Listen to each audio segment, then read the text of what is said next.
ముగ్గురు లేదా నలుగురి పిల్లలను కంటే స్పెషల్ ఇన్సెంటివ్ ప్రభుత్వం ఇస్తుందని శ్రీకాకుళం జిల్లా వైద్య ఆరోగ్య శాఖ అధికారి డాక్టర్ కె అనిత అన్నారు. శుక్రవారం ప్రపంచ జనాభా దినోత్సవం సందర్భంగా డిఎంహెచ్ఓ కార్యాలయం వద్ద మాట్లాడారు. నమస్కారం అండి, నేను డాక్టర్ అనిత, జిల్లా వైద్య ఆరోగ్య శాఖ అధికారి, శ్రీకాకుళం జిల్లా. నేను మరియు మా సిబ్బంది ఈరోజు అందరం కలిసి ప్రపంచ ఆరోగ్య దినోత్సవం సందర్భంగా ర్యాలీ కండక్ట్ చేయటము మరియు అక్కడ కొన్ని నినాదాలు చేయటము మరియు మానవహారం ఫామ్ చేయటం జరిగింది. ముఖ్యంగా ఈరోజు ప్రపంచ జనాభా దినోత్సవం సందర్భంగా పాపులేషన్ పాలసీ అనే విషయం మీదుగా మన గౌరవ ముఖ్యమంత్రి గారు గుంటూరు జిల్లాలో మరి ఒక కాన్ఫరెన్స్ కింద పెట్టి ఫస్ట్ సమ్మిట్ కింద ఇది మన ఆంధ్రప్రదేశ్ రాష్ట్రంలో ఈ రోజున కండక్ట్ చేయడం మన గౌరవ ముఖ్యమంత్రి గారు జరుగుతుంది. దీని ముఖ్య ఉద్దేశం ఏంటంటే మన జిల్లాలో అదేవిధంగా మన రాష్ట్రంలో మనకి సుమారుగా యవ్వనంగా 10 నుండి ఒక 24-25 సంవత్సరాల వయసు వారు మనకు ఒక 26 to 28% పాపులేషన్ ఉన్నారు. అంతమంది పాపులేషను యంగ్ భారతం లేక యంగ్ ఆంధ్రప్రదేశ్, యువ ఆంధ్రప్రదేశ్గా మనకు పాపులేషన్ ఉన్నప్పటికీ మన పాపులేషన్ యొక్క ఫర్టిలిటీ రేటు అంటే సంతానోత్పత్తి రేటు 1.21గా మన రాష్ట్రానికి ఉంది. మరియు 1.27గా అంటే మన దగ్గర ఉన్న వాళ్ళ ఒక కపుల్కి మనకి పుట్టేది చాలా తక్కువ మంది పిల్లలు అయిపోతున్నారు. సంతానోత్పత్తి రేటు మన జిల్లాది 1.27 ఉంది. అంటే ఒకళ్ళు లేక ఇద్దరు పిల్లలు అనే నామ్స్ అయిపోయింది.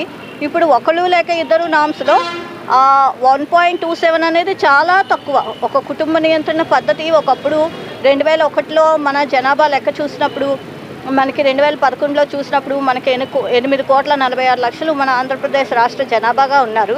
అయితే ఇప్పుడు ఏం జరిగిందంటే మన సంతానోత్పత్తి రేటు తగ్గిపోవటం వల్ల యువ భారతం మనకి ఉన్నప్పటికీ, యువ ఆంధ్రప్రదేశ్గా మనకి ఒక 28% పాపులేషన్ ఉన్నప్పటికీ వాళ్ళలో ఒక్కొక్కరికి ఒక్కొక్క బిడ్డను మాత్రమే లేక 1.27 అంటే చాలా తక్కువ. ఒకళ్ళు లేక ఇద్దరు కూడా ఉండట్లేదు. అంతకన్నా తక్కువగా పిల్లల్ని కనాలనే ఆలోచనతో యువ భారతం ఉంది. కాబట్టి రానున్న తరాల్లో మరి మన ఆంధ్రప్రదేశ్కి పాపులేషన్ తగ్గిపోయే ప్రమాదం ఉన్నది. కాబట్టి వరల్డ్ పాపులేషన్ డే సందర్భంగా ప్రభుత్వము కొన్ని నిర్ణయాలు తీసుకొని మరి శారీరకంగా మానసికంగా ఆరోగ్యంగా ఉన్నప్పుడు మాత్రమే స్త్రీ గర్భధారణ ధరించాలి అనే పాలసీని కూడా తీసుకురావటం జరిగింది. ఈ రోజున మన ప్రపంచ జనాభా దినోత్సవం సందర్భంగా 3 పిల్లలతో లేక 4 పిల్లలతో కుటుంబ నియంత్రణ ఆపరేషన్ చేసుకున్న వారికి స్పెషల్ క్యాష్ ఇన్సెంటివ్ కూడా గవర్నమెంట్ అనౌన్స్ చేసింది. మరి పాపులేషన్ పెంచడానికి ప్రభుత్వం ఈ రకంగా అన్ని రకాలుగా కృషి చేస్తుంది.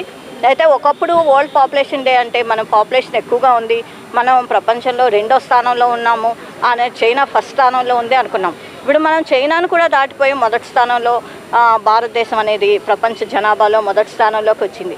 అయితే ఇప్పుడు పాపులేషన్ ఇప్పుడు ఉన్న ట్రెండ్కి మరి తగ్గుతున్న సంతానోత్పత్తి రేటుని లెక్కలోకి తీసుకుని ప్రభుత్వం మరి ఒకసారి కొత్త నినాదాన్ని మన ముఖ్యమంత్రి గారు, గౌరవ ముఖ్యమంత్రి గారు ప్రారంభించారు. అదేంటంటే పిల్లల్ని కనండి అని చెప్పి.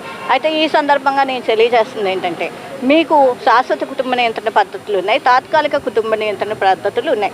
శాశ్వత నియంత్రణ పద్ధతుల్లో మగవారికి వ్యాసెక్టమీ, ఆడవారికి ట్యూబెక్టమీ ఆపరేషన్ ఉన్నది. అయితే తాత్కాలిక నియంత్రణ పద్ధతిలో మరి ట్యాబ్లెట్లు వేసుకోవటం, కండోమ్ వాడటం అనేవి 2 రకాలు ఉన్నాయి. అయితే కండోమ్ వాడటానికి సాధారణంగా మనకు తెలిసిందే ఇష్టపడరు.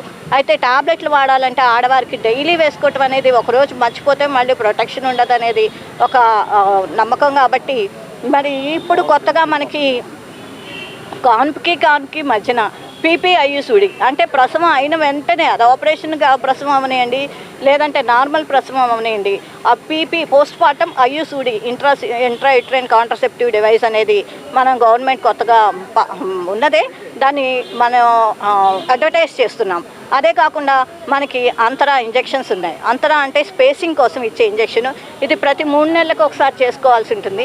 దీనివల్ల ఎటువంటి మరి ప్రమాదము లేదు. అన్ని గవర్నమెంట్ ద్వారా tested and proven and safe methods మాత్రమే గవర్నమెంట్ ద్వారా మేము చెప్పడం జరుగుతుంది. సో ఒక గర్భిణికి మధ్య ఎడముంచుకోవాలని చెప్పి ఆరోగ్యవంతమైన తల్లులుగా, ఆరోగ్యవంతమైన బిడ్డలుగా, ఆరోగ్యవంతమైన కుటుంబాలుగా మరియు శ్రీకాకుళం జిల్లా ఆంధ్రప్రదేశ్ ఆరోగ్య భారత్ ఉండాలని చెప్పి మన గౌరవ జిల్లా కలెక్టర్ గారు మరియు మన గౌరవ ముఖ్యమంత్రి గారు ఉద్దేశించిన దాన్ని బట్టి మరి నేను ఈ సందర్భంగా మీ అందరికీ తెలియజేయడం జరుగుతుంది.